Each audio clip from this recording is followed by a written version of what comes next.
महिलाएं के आज के एपिसोड में आपका बहुत स्वागत है। आपके साथ मैं रचना बंसल। हम सभी महिलाओं की ये कोशिश रहती है और ये ख्वाहिश भी होती है कि हम खूबसूरत दिखें और अगर थोड़ा बहुत कॉम्प्लीमेंट मिल जाए तो हमारा दिन बन जाता है। लेकिन एक तरफ ब्यूटी में इंटरेस्ट होना और ब्यूटी कंपटीशन में पार्टिसिपेट करना और दूसरी तरफ पॉलिटिक्स में जाना, पॉलिटिशियन बनना, ये दो ऐसे फील्ड हैं जो बिल्कुल डिफरेंट हैं और एक ही शख्स में ये दोनों कॉम्बिनेशन मिले ऐसा बहुत रेयर देखने को मिलता है। तो मैं अब ये और वक्त आपका नहीं जाया करूंगी, ऐसी ही शख्सियत से आपको मिलाने वाली हूँ जिनमें दोनों खूबियां हैं। रूबी फोगाट यादव जी, बहुत बहुत स्वागत है आपका। क्योंकि आज तो आप बीजेपी का जाना पहचाना नाम है और सोशल वर्क के लिए आपको सराहा जाता है, अलग अलग कार्यक्रमों में आप पहुंचती हैं, आपको अप्रिशिएट किया जाता है। लेकिन मेरे जहन में जैसे ही मैंने आपके बारे में जाना, पढ़ा, मेरे दिमाग में ये आया, भाई लड़की तो हर कोई खूबसूरत दिखना चाहती है, उसका मन भी होता है कि ब्यूटी कॉम्पिटिशन्स में जाए। लेकिन उसके बाद अचानक से ये टर्न लेते हुए पॉलिटिशियन बनने का ख्वाब कैसे देखा आपने? मैं एक्चुअली बचपन से ही सौभाग्यपूर्ण मेरा जो जन्म है वो ऐसे परिवार में हुआ है कि जहाँ पर भक्ति भाव, जहाँ पर जन कल्याण भाव, जहाँ पर लोगों के लिए काम करने का भाव रहा है।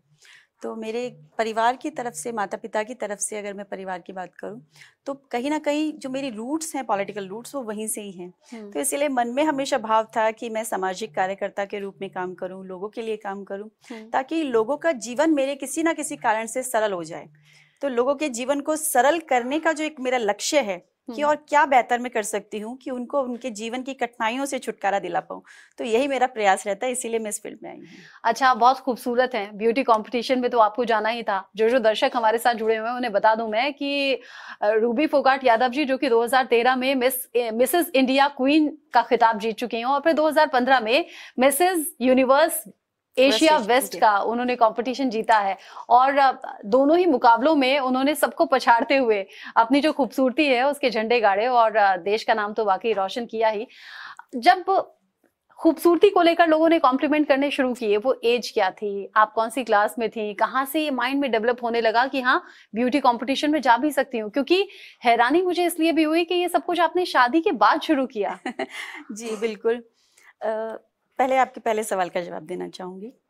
मैं बहुत छोटी रही होंगी क्योंकि बचपन में हमें पता नहीं होता कि हमें कौन कॉम्प्लीमेंट दे रहा है, लेकिन हमें माता पिता से पता चलता है कि हमारे रिश्तेदार या हमारे आस पड़ोस के लोग हमारे लिए क्या बोलते रहे हैं। तो वहाँ से ये सब कुछ शुरू हुआ मेरे पैदा होने से लेकर, तो जो मुझे पता नहीं था। लेकिन धीरे धीरे स्कूल में, कॉलेज में मेरे जो फ्रेंड्स थे वो हमेशा ये कहा करती थी, क्लासमेट्स ये कहा करते थे कि ये कुछ ना कुछ बड़ा करेगी, ये कहीं ना कहीं बड़ा जाएगी और ये तो हीरोइन भी बन सकती है। इस तरह के वो लोग मुझे बोला करते थे, तो हमेशा हंस के टालती थी। लेकिन मन में धीरे धीरे ये भाव आने लगा और जब मैं शायद 9th या 10th में रही होंगी तो तब की बात है कि हमारे देश की लड़कियों ने तिरंगा लहराया मिसेस वर्ल्ड और मिसेस यूनिवर्स के प्लेटफॉर्म पे। तब हमने फेमिना एक मैगजीन आती थी, उसमें पढ़ा और ये सब लगा कि संसाधन बहुत कम है, वहां तक पहुंच नहीं है, कुछ कर नहीं पाएंगे ज्यादा।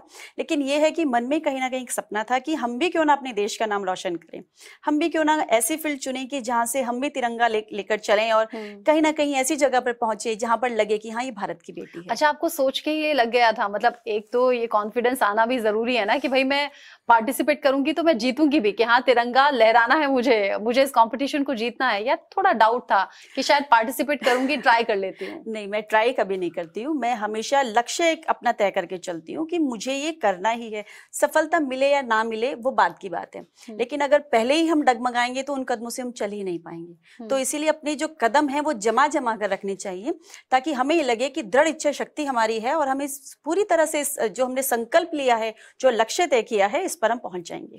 अच्छा, आज तो रूबी फोगाट यादव जी बड़े शहरों में रहती हैं, गुरुग्राम और दिल्ली में बेसिकली आप काम कर रही हैं, एक्टिवली आप बीजेपी की कार्यकर्ता हैं, लेकिन उत्तर प्रदेश के छोटे से शहर मुजफ्फरनगर से आप बिलोंग करती हैं। क्या यही एक वजह थी कि मुजफ्फरनगर में उस तरीके का माहौल नहीं था या उस तरह की अपॉर्चुनिटी नहीं थी कि शादी से पहले आप ये सब ट्राई करती? देखिए, हम लोग एक्चुअली अपनी एजुकेशन के लिए बहुत ज़्यादा समर्पित थे, क्योंकि मैं मेरठ जिले के बहुत छोटे से गांव से रहने वाली हूँ और मेरा जन्म मुजफ्फरनगर में हुआ है। मेरी जो स्कूलिंग थी वो मुजफ्फरनगर से हुई है।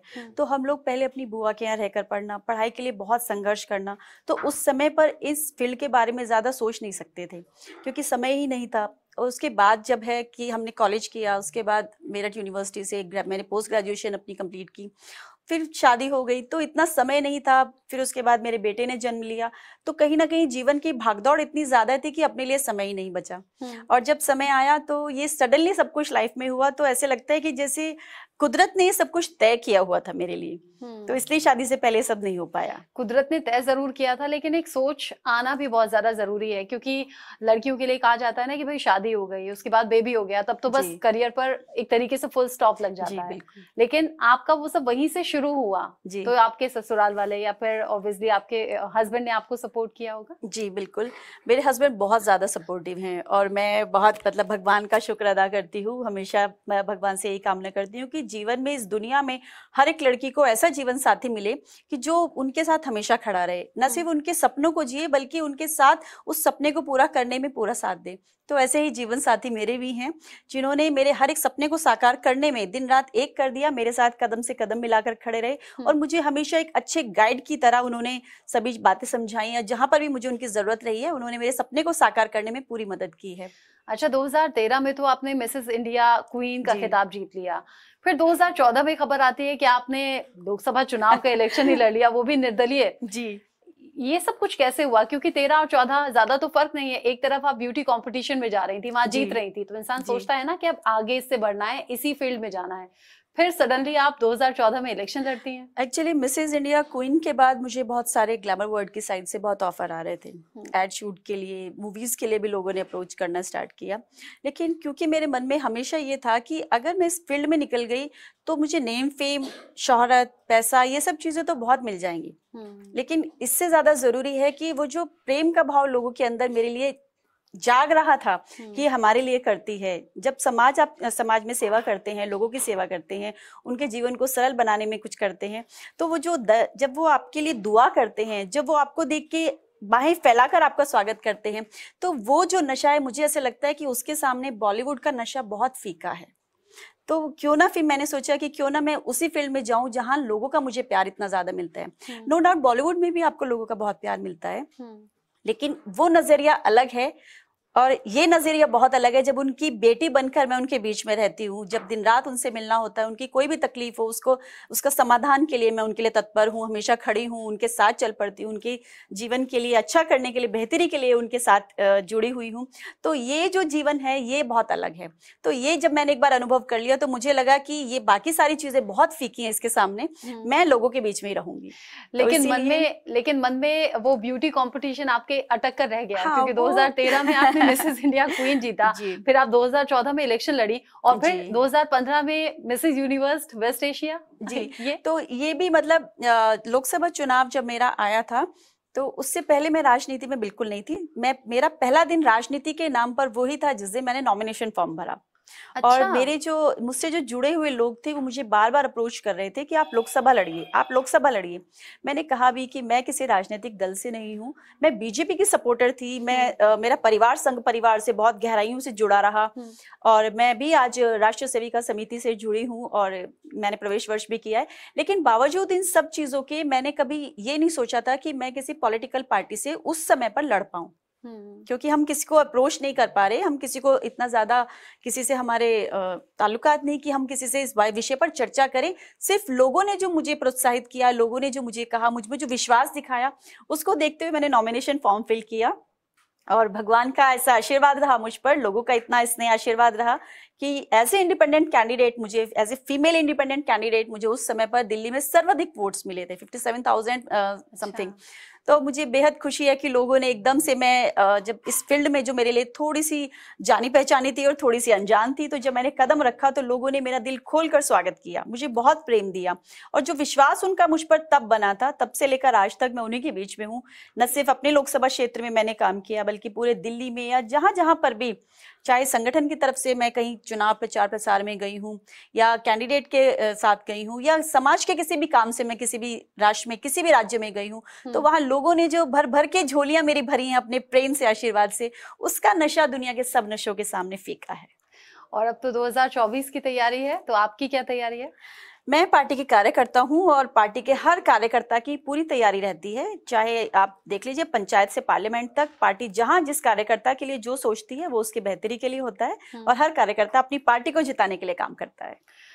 बिल्कुल। एक पॉलिटिशियन को बहुत ज्यादा मेहनत करनी पड़ती है और फील्ड में जाना पड़ता है, वो रात दिन नहीं देखता, वो 24 घंटे में से मुझे लगता है 18-20 घंटे तो काम कर रहे होते हैं। पीएम मोदी भी कहते हैं कि भाई जी 18-18 घंटे मैं काम करता हूँ।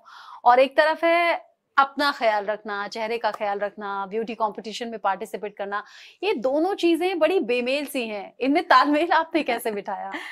देखिए, अगर आप किसी स्किन्स जो एक्सपर्ट्स होते हैं उनसे अगर आप बात करें, तो आपके चेहरे पर जो एक नूर है वो तभी ठीक से रह पाएगा जब आप आंतरिक तौर पर खुश हैं। और क्योंकि मैं स्पिरिचुअल भी हूँ, क्योंकि मैं लोगों के बीच में रहती हूँ, उनका स्नेह प्यार आशीर्वाद मुझे मिलता रहता है, तो मैं वैसे खुश रहती हूँ।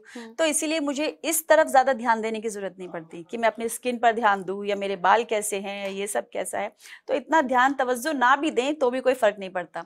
ज्यादा जरूरी है कि जिसके दिल में हमने जगह की है, अपने प्रयास से, अपने काम से, अपने परिश्रम से वो जगह बरकरार रहे। तो उसमें बरकरार रखने के लिए और बाकी और लोगों के दिलों में भाजपा का कमल खिलाने के लिए ही हम लोग प्रयासरत रहते हैं और भाजपा की विचारधारा को बढ़ाने के लिए ही हम लोग आगे बढ़ते हैं, क्योंकि हमारे जो प्रेरणा सूत्र हैं वही हमारे ऊर्जा सूत्र हैं। तो नरेंद्र मोदी जी हमारे जो पार्टी के हम सभी के नेता हैं और हमारे लोकप्रिय प्रधानमंत्री जी हैं, उन्हीं से ही हम प्रेरणा लेते हैं कि हमें काम करते रहना चाहिए, निरंतर प्रयास करते रहना चाहिए। अपने अंदर की संतुष्टि, आत्मिक सुख, ये समाज कल्याण भी लगता है या फिर ऊपर वाले की आराधना करके ज्यादा लगता है? देखिए, दोनों ही चीज हैं, क्योंकि ये कहा जाता है कि मान लीजिए हम अगर 4 धाम भी यात्रा करके आ जाएं और हम यहाँ पर अपने जीवन में रहते हुए किसी का बुरा कर देते हैं, किसी के मन को दुखा देते हैं और हमसे जाने अनजाने ऐसी गलतियां हो जाती हैं कि जिसका पश्चाताप भी हम नहीं कर पा रहे, तो फिर कोई फायदा नहीं है उन 4 धाम यात्रा का। ये शायद हमारा जो है कि हमारा स्पिरिचुअल वेल्थ हमारी हो सकती है अगले जन्म में या पिछले जन्म में, जो हमने जोड़ा है वो सब हमारा हो सकता है, लेकिन इस जन्म में सुख में हमें जीने के लिए, अपना जीवन व्यतीत करने के लिए हमें अपने आसपास के लोगों के जीवन को खुशनुमा बनाना पड़ेगा, उसको सुखमय बनाना पड़ेगा, उनकी खुशियों का ख्याल रखना पड़ेगा। अपने लिए जीवन जीने के लिए हमारा मनुष्य जन्म नहीं हुआ है, ये सब तो काम जानवर भी करते हैं, अपने लिए जी रहे हैं। अगर हमें ये जन्म भगवान ने दिया है, कुदरत ने दिया है इस मनुष्य जीवन में, तो कहीं ना कहीं हमें आपस में प्रेम पूर्वक रहना चाहिए और एक दूसरे की खुशियों का ख्याल रखना चाहिए, ना कि मन दुखाना चाहिए। बहुत अच्छी सोच है आपकी। और स्पिरिचुअली अगर हम ऊपर वाले से जुड़ते हैं, ईश्वर में आस्था रखते हैं, तभी हम सोशल वर्क कर सकते हैं, अदरवाइज हम उतनी शिद्दत अपने अंदर ला नहीं पाएंगे। आप बहुत बेहतरीन काम कर रही हैं, लेकिन फिर मैं कहूंगी कि मैं वापस से लौटकर आपके उसी पड़ाव पर आऊंगी। आपने कहा कि शादी से पहले इस तरह की चीजें नहीं, एजुकेशन में लगे हुए थे, शादी हो गई, शादी के बाद बेबी भी हो गया। ये मैं इसलिए भी बात कर रही हूँ क्योंकि आज आप हम महिलाएं की खास गेस्ट हैं। आप आधी आबादी को खास तौर पर आज इंस्पिरेशन देने का काम करेंगी, और पुरुष तो आपको सुनेंगे ही, लेकिन आधी आबादी स्पेशली हम महिलाओं के लिए, क्योंकि शादी के बाद लड़कियां सोचती हैं करियर खत्म हो गया, लेकिन शादी के बाद ही कॉम्पिटिशन्स में पार्टिसिपेट करना, उन्हें जीतना, और एज अ पॉलिटिशियन भी आपका करियर अभी शुरू हुआ। कितने साल शादी को हो गए थे, बेबी कितना छोटा था जब आपको ये ख्याल आया, और क्या वो वक्त था, कैसे आपको क्लिक किया कि मुझे इस कंपटीशन में जाना है? मेरा बेटा लगभग 7-8 साल का रहा होगा जब मैंने अपने लिए थोड़ा सोचा कि मुझे अब कुछ करना चाहिए। और मुझे 10 वर्ष हो गई हैं, दोनों ही फील्ड में, राजनीतिक हो या ग्लैमर वर्ल्ड से जुड़े हुए हूँ, 10-11 साल मुझे इसमें हो गए हैं। तो मुझे ऐसे लगता है कि तब का अगर मैं जीवन देखूं तब और आज में बहुत फर्क आ गया है। उस समय पर देश की महिलाओं के लिए इतने रास्ते नहीं खुले हुए थे, जितने रास्ते, जितने प्लेटफॉर्म्स हमें आज मिलते हैं। और जब से नरेंद्र मोदी जी हमारे देश के प्रधानमंत्री बने हैं, तब से तो महिलाओं के लिए जो उनकी जो अवधारणा है, उनके लिए जो परिभाषा है, वो सभी परिवर्तित हो चुकी है। आज हमारे लिए इतने रास्ते खोले गए हैं कि स्कूल के एडमिशन से लेके हम चाहे किसी भी फील्ड में जाएं, वहां पर महिला सबसे ज्यादा है। यहाँ तक कि केंद्र सरकार ने इतनी योजनाएं अगर आप देखेंगे लागू करी हैं देश भर में, तो महिला केंद्रित योजनाएं हैं। तो इस नारी शक्ति को सही मायनों में इस देश में पूरा सम्मान अब मिल रहा है, जब हम आजादी के अमृत काल में जी रहे हैं। तो आजादी के अमृत काल में जब हम जीते हैं, तो ऐसे में बेटियों की महत्वाकांक्षाएं और अधिक बढ़नी चाहिए कि हम और अधिक करें। और मुझे तो ऐसे लगता है कि दोनों फील्ड में हर एक महिला बराबर चल सकती है। दो क्या, हम लोग तो देखिए दुर्गा का स्वरूप हमें बोला जाता है, हम अष्टभुजा वाली हैं। हम घर का काम करती हैं, हम बच्चों को देखती हैं, हम सास ससुर को देखती हैं, हम अपने हस्बैंड का सारा देखती हैं, उसके बाद हम हमारे ऑफिस भी होते हैं। ऐसे नहीं है कि हम घर बैठ के खाली, वो भी हम सब देखते हैं। राजनीति में हो तो राजनीतिक फील्ड देखेंगे, ग्लैमर वर्ल्ड में हो तो वहां का देखते हैं। तो ऐसा नहीं है, हम कितनी भी फील्ड हो, हमारे लिए कोई भी चुनौती इतनी ज्यादा नहीं है कि हम उसको पूरा ना कर पाए। हम हर एक जितना भी आप हमारे लिए प्लेटफॉर्म तैयार करके अगर आप देखते हैं कि मिलते हैं हमें, तो हम कहीं ना कहीं उसको खुद अपने लिए तैयार करती हैं। तो हमें अगर अष्टभुजा का स्वरूप माना गया है, दुर्गा का स्वरूप माना गया है, तो कहीं ना कहीं हमारे अंदर वो शक्ति तो है ना, बस जरूरत है अपनी शक्ति को पहचानने की। क्योंकि जिस धर्म में या जिस देश के अंदर हम रहते हैं, वहां पर हम ब्रह्मा विष्णु महेश को पूजते हैं, तीनों के पास अपनी शक्तियां हैं, लेकिन दुर्गा ने तीनों से शक्तियां ली हुई हैं। त्रिशूल भी ले लिया, कमंडल भी ले लिया जिसमें पूरा ब्रह्मांड समाया रहता है, और चक्र भी ले लिया। तो अब आप खुद सोच लीजिए कि आप कितनी ताकतवर है। आपको शास्त्रों की भी बड़ी जानकारी है, ऊपर वाले की भी बड़ी जानकारी है, आपके माथे का टीका, आपके गले में पड़ी हुई रुद्राक्ष की माला ये बता रही है कि आपने ऊपर वाले से बिल्कुल एक कनेक्शन खास बनाया हुआ है। लेकिन मेरा सवाल अधूरा रह गया रूबी जी। मैंने पूछा था कि आपको कब लगा कि ब्यूटी कॉम्पिटिशन में अब पार्टिसिपेट करने का वक्त है, वो कौन सा मौका था? वो मेरा था एक्चुअली, मन में तो हमेशा से ये धारणा थी कि कुछ हटके करना है, जीवन में कुछ बड़ा करना है, कुछ ऐसा करना है कि जब मैं इस दुनिया से जाऊं तो मेरे पीछे काफिला बहुत लंबा हो कि हाँ मैंने लोगों के लिए कुछ किया है। ये हमेशा मेरे मन में रहा। तो एक ऐसा समय आया कि जब मैं मेरी फैमिली के साथ, हम लोग एक जगह है गुड़गांव में, वहां पर हम लोग गए थे शॉपिंग करने के लिए। तो वहां एक स्टैंडी मैंने देखी और वहां उस पर लिखा हुआ था कि अगले दिन एक ऑडिशन है मिसेज इंडिया क्वीन के लिए, और ग्लिमर इंटरनेशनल ने ये आयोजित किया था, ऑर्गेनाइज किया था उस समय पर। तो तब मैंने एक नजर डाली और मैं फिर उसके बाद चले गए। जो बच्चे के साथ हम लोग जा रहे थे, सामान लेना था, हमने अपनी शॉपिंग कंप्लीट की एंड देन हम अपने घर वापस गए। लेकिन मुझे एक आदत है कि रात को सोते समय मैं दिन भर जो करती हूँ वो सब रिकॉल, मैं क्या, मुझे लगता है लगभग सभी लोगों का ही रहता है, हम दिन भर कहाँ गए क्या किया, तो कुछ मोटी मोटी यादें सबके दिमाग में रह जाती हैं। तो एकदम से मुझे रात को 11 साढ़े 11 बजे का समय था, तो मुझे ऐसे ध्यान आया कि ये नेक्स्ट डे ऑडिशन है, तो अब क्या किया जाना चाहिए, उसको किससे कांटेक्ट करें या क्या करें। तो मैंने वो ध्यान तो मेरे था कि भाई क्या स्पेसिफिक क्या वर्ड्स थे वो, किसने ऑर्गेनाइज किया। तो मैंने नेट पे सर्च किया, क्योंकि अब इतनी टेक्नोलॉजी हाई है कि आप कुछ भी चीज करते हैं, एवरीथिंग जस्ट क्लिक अवे, आप यहाँ पर वहां पर। उसके बाद सर्च किया तो उनका कांटेक्ट नंबर मुझे वहां से मिला। मैंने रात को 11:30 12 के बाद उनको कॉल किया, तो लकीली कॉल भी लग गया, पिक भी हो गया। उन्होंने बोला कल मॉर्निंग में ऑडिशन है और आपको 10 बजे जो भी वहां पर जगह थी वहां पर आपको पहुंचना है। तो मैंने बोला कि ये कैसे, फिनाले के लिए ऑडिशन है क्या? बोले नहीं, अभी हम स्टेट वाइज कर रहे हैं, फिनाले इसका बाद में होगा अक्टूबर में। तो मैंने कहा ठीक है। फिर मैंने कहा अगर कल मिस हो जाता है, तो बोले कल मिस हो जाता है तो फिर सब कुछ मिस हो जाता है। अब मैं रात भर सोई नहीं इस टेंशन में कि अगर मॉर्निंग में है तो गर्ल्स का तो रहता है कि आपको मतलब पार्लर जाना है, आपको अपना, अगर इतना दिन हो गया और आप ऐसी चीज के ऑडिशन के लिए जा रहे हैं जो रिलेटेड ही ग्लैमर वर्ड से है, हाँ। तो मतलब you have to look very beautiful, आपको सबसे अलग दिखना है, आपको हर चीज। तो मैं थोड़ा सा स्ट्रेस में थी और मैं रात भर सोई नहीं। तो मेरे हस्बैंड मॉर्निंग में उन्होंने सोचा कि ऐसा क्या हुआ कि जो आज सूरज उगाया और ये उठी नहीं। तो मतलब सूरज से उगने से पहले ही उठ गई, जो आराम से उठती थी 7-8 बजे के बाद। तो बोले क्या हुआ, तबीयत ठीक नहीं है क्या? मैंने बोला सब कुछ ठीक है, लेकिन मुझे ये करना है और ऑडिशन आज ही है, बट मेरी कोई प्रिपरेशन नहीं है। तो बोले कि अरे जाओगी और करके आ जाओगी, आप मतलब सब कुछ कर सकती हो, इतना कुछ बड़ा नहीं है, तो जाओ। मैंने बोला नहीं, मैंने पार्लर भी नहीं, कोई कुछ नहीं। बोले अच्छी दिखती हो, सब अच्छा हो जाएगा, कोई टेंशन नहीं है, आप आराम से करो। तो मैंने बोला चलो ठीक है, हम कर लेते हैं। फिर हम लोग गए, ट्राई मैंने किया, ऑडिशन में सब कुछ हुआ। जो हमारे रैम बॉक्स थी, जितने भी उनके इंटरव्यूज होते हैं, बहुत सारी चीजें होती, 3-4 राउंड थे। तो वहाँ हम लोग फ्रेंड्स बन गए थे। शायद 40 वहां पर आए थे, उसमें से 26 के उन्होंने ऑडिशन लिए थे, बाकी रिजेक्ट हो गए थे। और हम लोग फ्रेंड्स बन गए। उन्होंने बोला 15 दिन बाद आपको बता देंगे, कॉल आ जाएगा सबको, बाकी जगह के वो लोग कर लेंगे। तो हम लोगों ने व्हाट्सएप ग्रुप बनाया, उसमें डेली हम आपस में डिस्कस करते किसको कॉल आए किसको नहीं। 10th डे लकीली मुझे कॉल आ जाता है, मैंने किसी को नहीं बताया। मुझे लगा कि अगर मैंने बोल दिया मुझे कॉल आ गया तो सबके मन टूट जाएंगे। तो अभी सबको जब पता चलेगा तब पता चलेगा, अभी सबको उम्मीद रहने देते हैं, क्यों किसी का दिल दुखाना है कुछ। तो बाद में धीरे धीरे उन लोगों को खुद ही पता चल गया था। वहां से मेरा ये सब स्टार्ट हुआ था फिर कि मेरा सिलेक्शन हो गया है। कंपटीशन में आप पहुंची और आप जीत भी गई। आपको लगता है कि अगर हस्बैंड का वो सपोर्ट नहीं होता तो शायद आप यहाँ भी नहीं होती, ना एज ए पॉलिटिशियन, ना ब्यूटी कंपटीशन के लिए आप पार्टिसिपेट कर पाती? देखिए, हस्बैंड का सपोर्ट बहुत जरूरी है, क्योंकि अगर आप हस्बैंड के सपोर्ट के बिना कुछ करते हैं तो या तो फिर हस्बैंड पीछे रह जाते हैं, आपसे छूट जाते हैं जीवन में, या आपका सपना छूट जाता है।